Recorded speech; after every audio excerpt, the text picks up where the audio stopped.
নতুন mini blog এটা লৈ আকৌ আপোনালোকৰ মাজলৈ আহিলোঁ।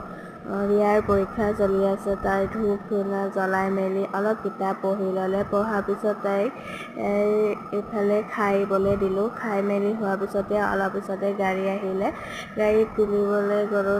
আমিও যাম বুলি লগতে ভাবিছিলোঁ, কিন্তু বৰষুণ দিয়াৰ কাৰণে তাইক গাড়ীত পঠিয়াবলগীয়া হ'ল। নাযাওঁ বুলি ভাবি মনটো অকণমান মাৰিয়ে দিছিলে। তাৰপিছতে লগালগ আমিও বৰষুণ এৰা দেখিয়ে গ'লোঁ আৰু নহ'লে আকৌ মনটো মাৰি দিব। তথাপিতো আমি সোমোৱাব নাপালোঁ, তাই পালেগৈ সোমালে। তাৰপিছতে পৰীক্ষা দি ওলাই অহাৰ পিছতে যেনিবা দেখি তাইৰ মনটো ভাল লাগিছে। ওলাই আহি সুধিলোঁ পৰীক্ষা কেনেকুৱা হ'ল, ভালেই হ'ল বুলি ক'লে। তাৰপিছতে আমি অলপ খাই মেলি ল'লোঁগৈ। চবেই যেন ভালকৈ আশীৰ্বাদ কৰে আৰু ভাল ডাঙৰ মানুহ হয় আৰু চবলৈকে পৰীক্ষাৰ শুভেচ্ছা থাকিলে। আজিলৈ ইমানেই। Bye bye.